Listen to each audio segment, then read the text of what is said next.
Selamat pagi Bapak Ibu Saudara dikasih Tuhan. Shalom. Shalom. Kita ada sampai hari ini semua karena kebaikan Tuhan. Amin. Amin. Kita menyiapkan hati kita memasuki hadirat Tuhan. Terima kasih Tuhan untuk kasih setia Tuhan. Kami ada sampai hari ini semua karena Engkau Tuhan.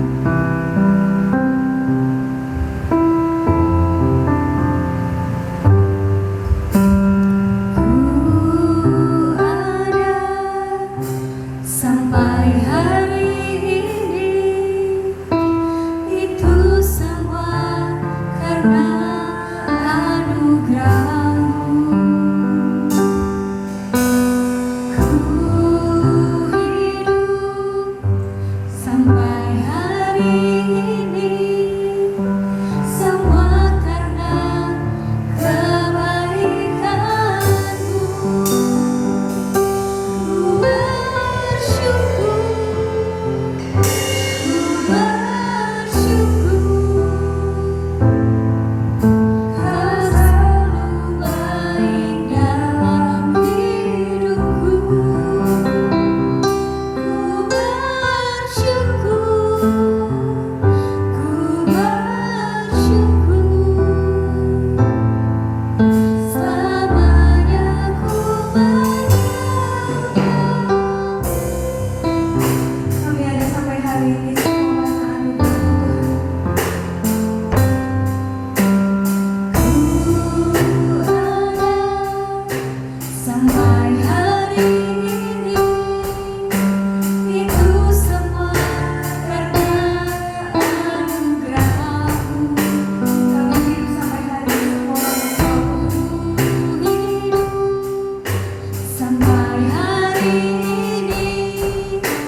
sayang kami menyembah Engkau Tuhan. Amin Tuhan. Kami ada sampai hari ini semua karena kebaikan-Mu Tuhan. Yes Sungguh Tuhan. kami bersyukur punya Allah seperti-Mu Tuhan. Terima kasih Tuhan. Terima kasih untuk semua Tuhan kasih buat setiap kami. Haleluya. Terima kasih Tuhan, kami bersyukur Tuhan. Tuhan, sebentar kami mulai ibadah kami pada pagi hari ini Tuhan. Kau mau mengacara di tengah kami Tuhan, Kau yang Yes. hadir di tengah kami Tuhan. Amin. Dimanapun kami berada Tuhan, waktu sekarang kami ada di rumah kami masing-masing Tuhan. Kau yang hadir di rumah kami Tuhan, Kau yang Amin. merawat setiap kami Tuhan. Amin. Kau yang mengetahui setiap isi hati kami Tuhan. Amin. Kami serahkan ibadah kami dari awal pertengahan hingga pada akhir melalui Tuhan. Yes. Hanya di dalam nama Tuhan Yesus Kristus kami telah berucap syukur dan sama-sama percaya katakan Amin. kita percaya bahwa kita punya Allah yang hebat, amin. Yes. Kita percaya bahwa kita punya Allah yang kuat, amin. Yes. Kita Amin. akan pujian betapa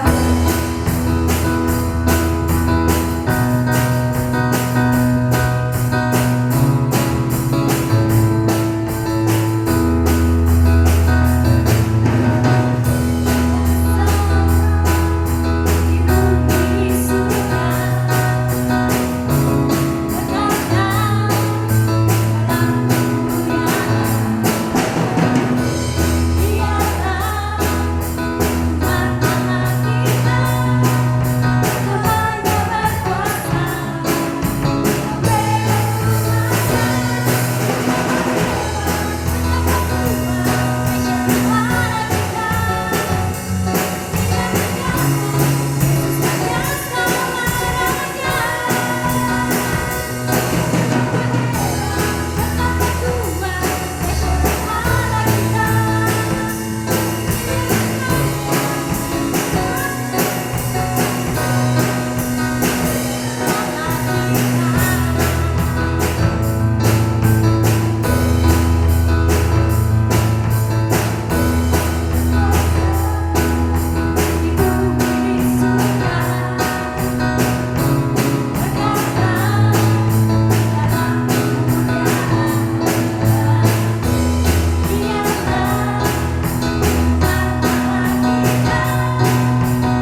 serahkan semua dalam tangan Tuhan. Hanya di dalam nama Tuhan Yesus Kristus kita boleh bersyukur. Haleluya. Amin. Shalom, jemaat yang dikasihi oleh Tuhan.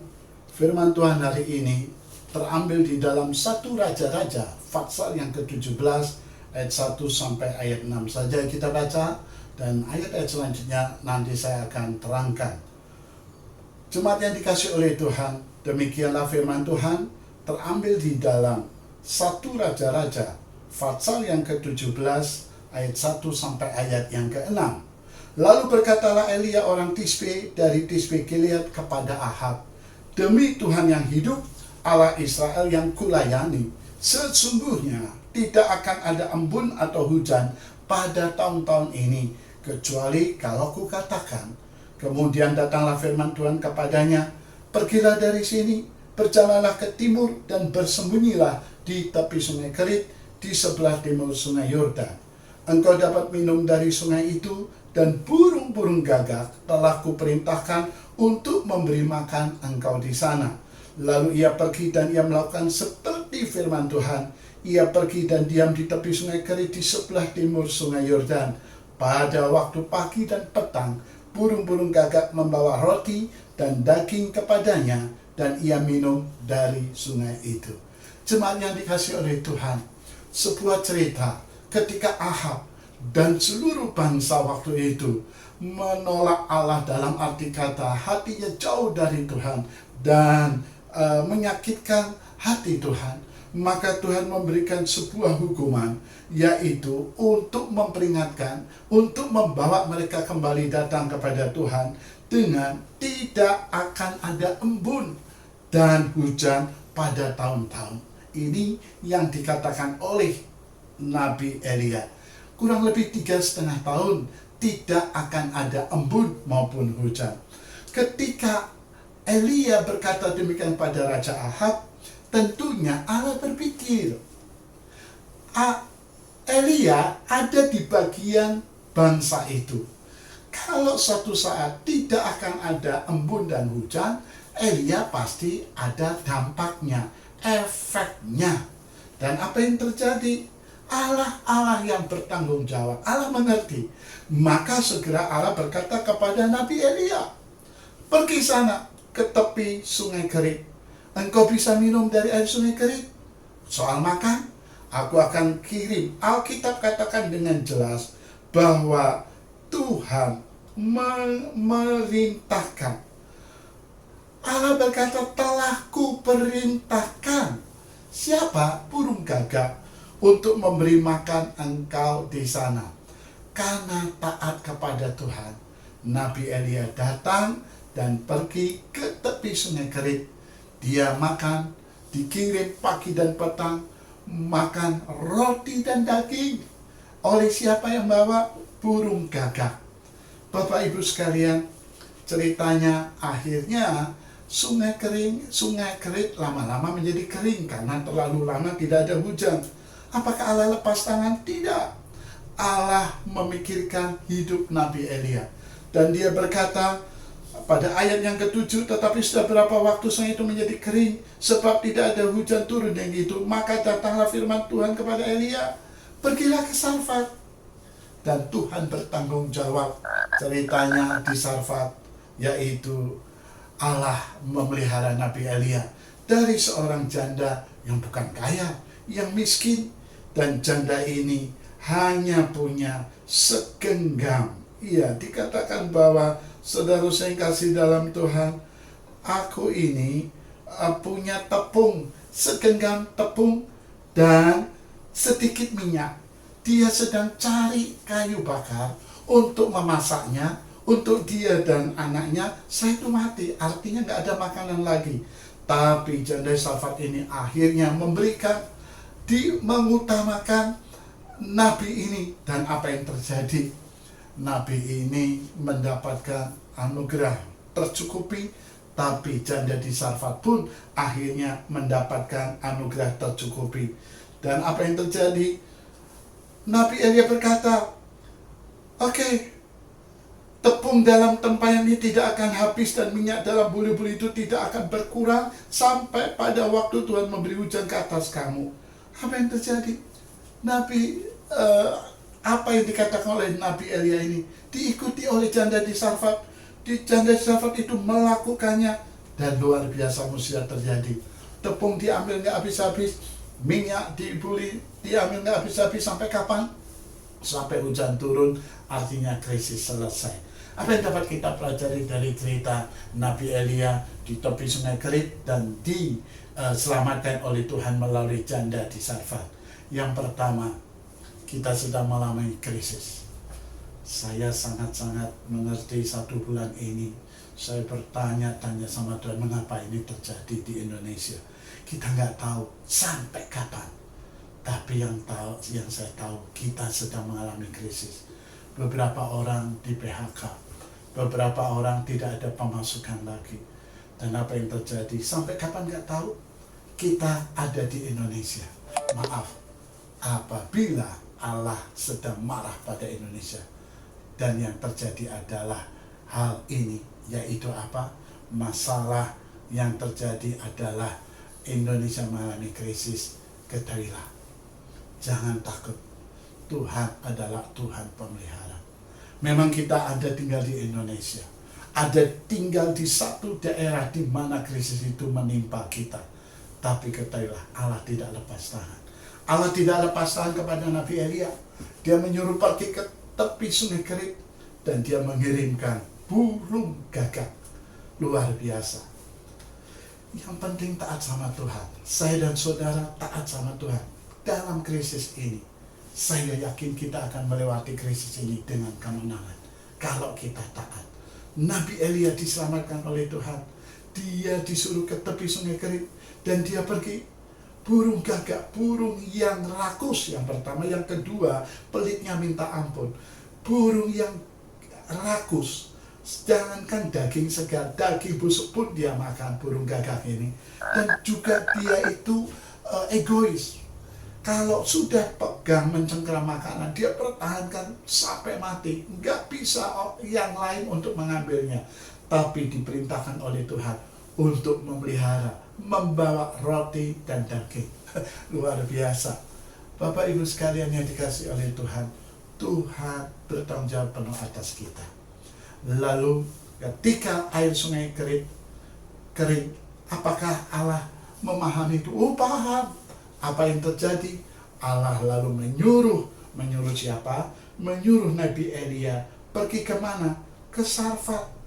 Kenapa? Karena di Sarfat Tuhan telah memerintahkan. 2 kali bilang Tuhan memerintahkan. 2 kali Alkitab berkata telah kuperintahkan. 2 kali Allah memerintahkan. Yang pertama kepada burung gagak. Yang kedua kepada janda di Sarfat. Elia sangat-sangat taat sama Tuhan. Setelah air sungai Kerit itu kering, Allah memelihara juga, mengerti. Maka Allah menyuruh Nabi Elia sana pergi ke Sarfat di Sidon. Alkitab berkata, karena aku telah memerintahkan seorang janda, bukan yang kaya, janda yang miskin, untuk memberi engkau makan. Karena ketaatan Nabi Elia, dia pergi ke sana. Lalu dia ngomong sama seorang janda itu, beri aku minum. Dan janda itu memberi minum. Beri aku makan. Janda itu berkata, maaf, aku itu jujur ya, kira-kira bahasanya sekarang. Aku cuma punya segenggam tepung dan sedikit minyak. Aku ini sedang mencari kayu bakar untuk mengolah itu. Setelah itu kami akan pulang memberi kami makan, saya dan anak saya. Setelah itu kami mati. Tidak ada makanan lagi. Tapi Nabi Elia berkata, bawa makanan itu kepadaku. Dan janda di Sarfat itu taat akan apa yang dikatakan Nabi Elia. Apa yang terjadi? Nabi Elia taat apa yang diucapkan Tuhan, apa yang dikatakan Tuhan, apa yang diperintahkan Tuhan. Nabi Elia terpelihara dalam krisis. Dia mendapatkan makanan pagi dan petang, roti dan daging dari burung gagak. Dan setelah habis, Tuhan memberi makan melalui siapa? Janda di Sarfat. Bapak Ibu sekalian, secara logika, kita itu kalau minta bantuan, tentunya yang bisa menolong kita adalah sesama manusia. Tapi saya beritahu, Allah di luar itu kemampuannya. Allah bisa menolong kita melalui seekor burung. 30 tahun yang lalu waktu saya kuliah, saya pernah dapat cerita seorang yang melayani di daerah. Dia, istri dan dia punya anak kecil, mungkin sekitar umur 8 tahun. Dan istrinya bilang, Pak, kita sudah nggak ada beras dan tidak ada makanan. Dan dia bilang apa? Nggak, besok kita akan makan nasi. Pak, kita nggak ada beras dan kita nggak ada uang untuk membelinya. Kita akan makan nasi. Lalu datanglah anaknya, dipelukannya dan dia berkata, Nak, besok kita makan nasi. Oleh, karena sudah lama ini anak makan bukan nasi.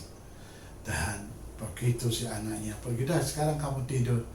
Istrinya mulai deketin suaminya, Pak, jangan menjanjikan sesuatu sama si anak. Emang kenapa? Anak itu adalah debt collector yang paling mengerikan, betul kan? Kalau kita janji kepada seorang anak, selalu dikejar. Nah, apa yang terjadi? Kamu sudah janjikan pada si anak besok makan nasi. Kita nggak punya beras, kita nggak punya uang untuk beli beras, untuk menanak nasi. Tuhan akan menyiapkan. Dan apa yang terjadi besok paginya? Betul, anak ini adalah debt collector yang paling mengerikan. Makanya jangan suka janji sama si anak, pasti akan ditagih dan ditanya, Papa, mana nasi? Oke, kita duduk dulu. Piring buat dia, piring buat istrinya, dan piring buat anaknya. Mari kita berdoa, Tuhan memberkati nasi kita. Anaknya bilang, Papa stres ya. Kenapa? Gak ada nasi, kenapa kita berdoa? Berdoa saja, nak. Ketika lagi doa, tiba-tiba ada seekor burung hinggap. Saya lupa di salah satu piring. Apakah piring pendeta itu, hamba Tuhan itu, atau piring istrinya, atau piring anaknya. Dan apa yang terjadi? Binatang itu mengeluarkan satu kalimat, crop. Saya tidak akan lebih panjang menceritakan apa itu arti crop itu. Saya yakin saudara tahu semuanya. Itu takutnya kalau saya ceritakan mengganggu makan siang kita. Dan apa yang terjadi? Ternyata ketika crop itu ada, lalu dia bilang sama istrinya, udah cuci dulu, cuci. Ketika dicuci, istrinya teriak, Papa, ini ada apa? Ada benda yang berkilau. Dan akhirnya itu benda berharga. Dia jual dan dia bisa beli beras dan makan nasi. Allah bisa memelihara kita melalui manusia, tapi juga memelihara kita melalui binatang. Yang kedua, Allah bisa memelihara kita melalui orang kaya, tapi bisa juga memelihara orang miskin.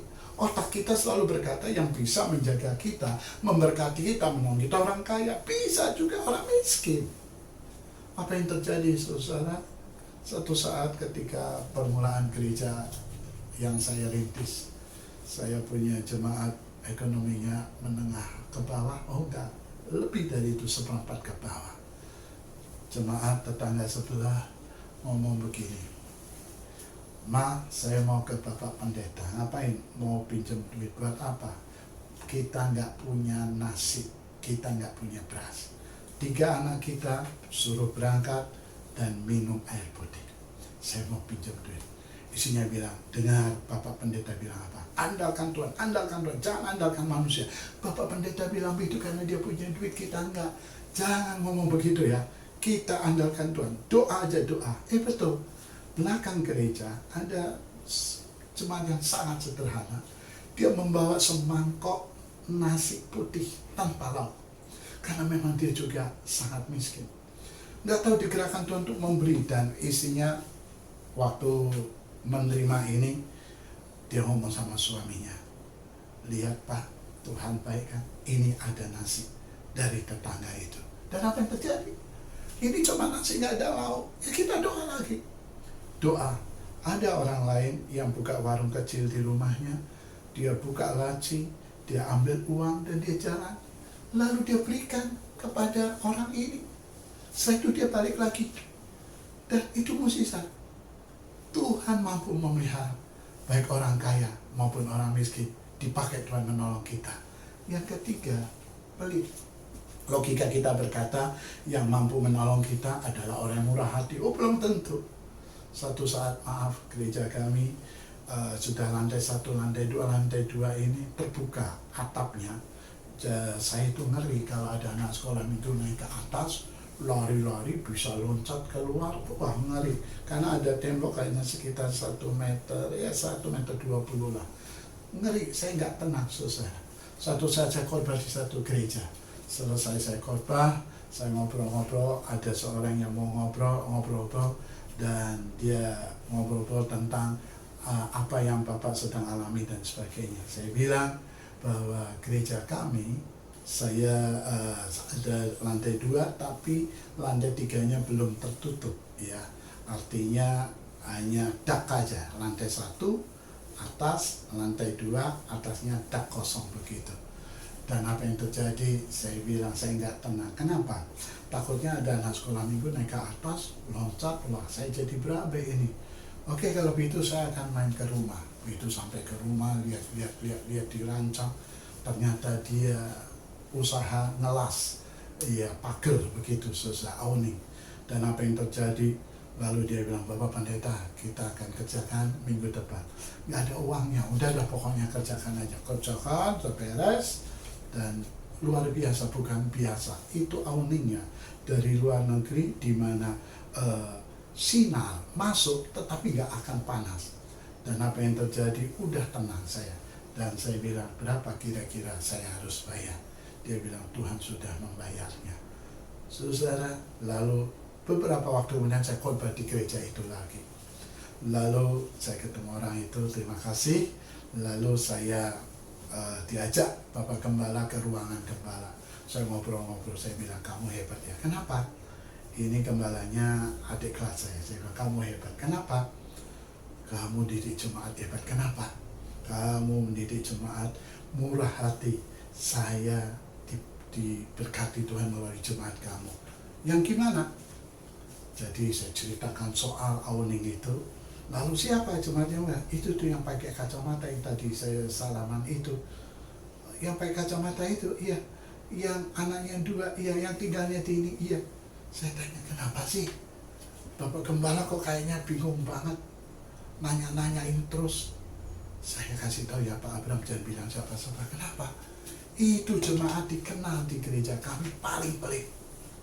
Bayangkan orang yang pelit di gerejanya dipakai Tuhan untuk memberkati gereja kami. Oleh sebab itu, Allah yang unlimited, tidak terbatas, andalkan Dia. Ketika kita mengandalkan Tuhan yang tidak terbatas itu, Allah mampu kerjakan, bisa menolong kita melalui manusia atau binatang, bisa menolong kita melalui orang kaya atau miskin, bisa menolong kita melalui orang yang murah hati ataupun pelit. Dan akhir khotbah ini saya ingin singgung dikit tentang janda di Sarfat. Saya salut dengan orang ini. Nabi Elia taat sama Tuhan, tapi orang ini janda di Sarfat taat sama hamba Tuhan Nabi Elia. Bapak Ibu sekalian, ketika Tuhan menyuruh pergi ke Sarfat, Tuhan sudah siapkan janda yang miskin ini akan memberkati dan memberi makan Nabi Elia. Dia ketemu, Nabi Elia itu ketemu dengan seorang janda yang sedang mencari kayu. Dan dia berkata, coba kasih aku air minum. Wah, pikir si janda ini, kalau saya jadi janda itu ya air minum kasihlah. Setelah itu dia bilang, kalau begitu coba buat saya roti. Apa yang terjadi? Janda ini kalau bahasa sekarang, dia curhat betul-betul, ngomong, maaf ya, kalau saya jadi janda saya ngomong maaf ya, saya itu cuma punya segenggam tepung dan sedikit minyak. Saya itu cari kayu bakar untuk memasaknya. Setelah kami memasaknya, kami akan mati. Saya punya anak 1.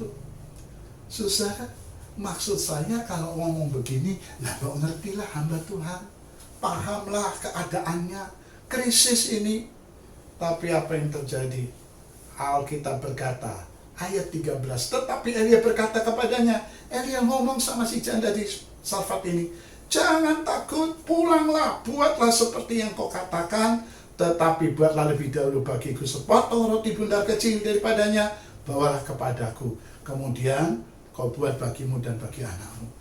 Ya kamu pulang, bikin buat saya dulu, setelah itu bikin buat kamu dan anakmu.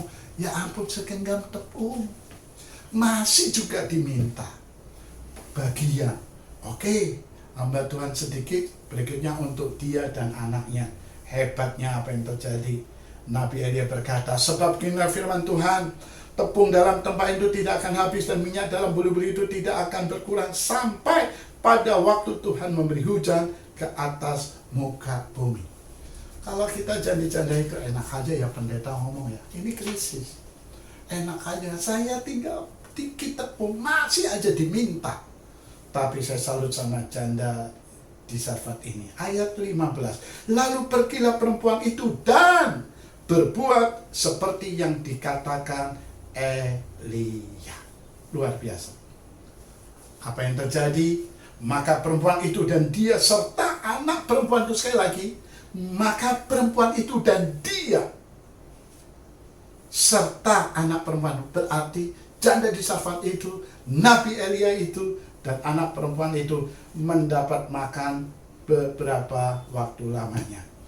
Tepung dalam temayan diambil nggak habis-habis, minyak diambil nggak habis-habis, sampai kapan?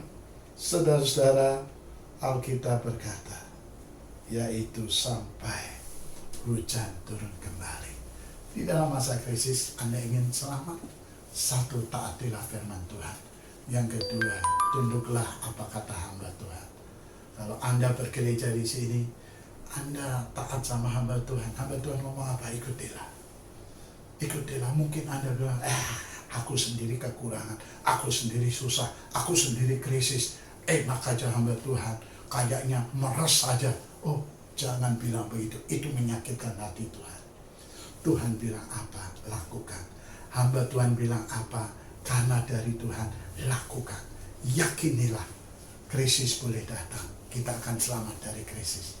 Taati firman Tuhan, taati hamba Tuhan. Pasrah kepada Tuhan, sungguh-sungguh pasrah dan percaya sama Tuhan. Tuhan mampu lakukan segala perkara. Tuhan mampu lakukan segala perkara. Tuhan mengasihi saudara. Amin. Haleluya. Saya percaya setiap kita diberkati oleh setiap firman Tuhan yang sudah ditabur oleh hambanya. Kita mau sama-sama, kita mau menjadi pelaku akan setiap kebenaran firman Tuhan. Apa yang sudah kita dapat, apa yang menjadi rema, mari sama-sama kita belajar untuk mempraktekannya di kehidupan kita sehari-hari. Haleluya. Kita mau berdoa untuk firman Tuhan yang sudah disampaikan. Tuhan Yesus yang baik, kami mengucap syukur Tuhan untuk setiap firman Tuhan yang sudah boleh kami terima Tuhan. Bapak, kami percaya Tuhan, Engkau memberkati setiap kami yang kami berada di rumah kami masing-masing Tuhan, mendengarkan setiap firman yang sudah disampaikan oleh hamba-Mu Tuhan. Bapak, Engkau berkati hamba-Mu Tuhan dalam pelayanannya, dalam kehidupan sehari-harinya, dimanapun beliau berada Tuhan, beliau menjadi terang dan garam-Mu Tuhan, memberkati banyak orang Tuhan. Terima kasih Yesus, kami mengucap syukur buat segala kebaikan-Mu. Haleluya, amin. Sebentar saya akan sampaikan untuk pengumuman gereja sepekan. Shalom saudara terkasih dalam Kristus, berikut adalah pengumuman Gereja Injil Kristus dalam sepekan. Pengumuman Ibadah Raya Minggu 26 April 2020 akan dilaksanakan secara online pada pukul 10 pagi dan akan dilayani oleh Bapak Pendeta Bunadi. Link ibadah dapat diakses mulai pukul 9 pagi di grup komisi masing-masing dan di grup penata layanan. Pengumuman doa dan puasa setiap hari bagi jemaat Gereja Injil Kristus, mari bergabung bersama, ikut serta dalam doa dan puasa khusus untuk situasi yang terjadi pada negara kita. Terima kasih. Usai sudah ibadah kita pada siang hari ini, setelah mempersiapkan hati kita untuk berdoa syafaat, sebelumnya kita mohon satu pujian. Kami bersyukur Tuhan untuk kebaikan Tuhan.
Bapa kami dalam sorga, kami mengucap syukur buat kebaikan yang Engkau berikan buat kami. Sepanjang hari ini kami boleh ada dan kami boleh beribadah online kembali Tuhan. Biarkan apa yang kami kerjakan ini Tuhan mau perhitungkan kami, karena kami tidak berdaya lagi Tuhan. Terima kasih Tuhan, khusus kami mau berdoa untuk pemerintah bangsa kami, untuk Pak Jokowi dan Pak Ma'ruf Amin sebagai Presiden dan Wakil Presiden yang saat ini sedang menangani kasus-kasus Corona Tuhan. Tuhan tolong juga para menteri, khusus Menteri Kesehatan, menteri-menteri yang lain Tuhan yang berkaitan dengan kasus ini. Biar kira musibah ini boleh cepat berlalu. Pakai para gubernur, wali kota, camat, lurah, sampai ke RT untuk selalu mematuhi peraturan-peraturan pemerintah. Terima kasih Tuhan. Kami juga mau berdoa untuk sidang jemaat-Mu yang saat ini sedang sakit, yang dalam kelemahan, dalam kekurangan. Tuhan mau jamah dia, beri penghiburan, sukacita-Mu, damai sejahtera-Mu untuk mereka semuanya. Terima kasih Tuhan. Kami serahkan semuanya ke dalam tangan Tuhan, karena tangan Tuhan yang akan bekerja untuk kami semuanya, khusus untuk Gereja Injil Kristus. Terima kasih Tuhan. Kami serahkan kembali doa kami ke dalam tangan. Di dalam nama Tuhan Yesus Kristus kami mengucap syukur dan berdoa. Mari saudara-saudara kita angkat tangan kita untuk kita bisa mendapat berkat dari Tuhan Yesus melalui Ibu Gembala kita. Saudara-saudara yang di rumah, terimalah berkat dari Allah Bapa, Allah Anak, Allah Roh Kudus, yaitu Tuhan Yesus Kristus yang selalu menyertai kita dari sekarang sampai Maranatha. Tuhan Yesus datang kembali. Dalam nama Tuhan Yesus Kristus kami sudah bersyukur, kami sudah berdoa. Amin.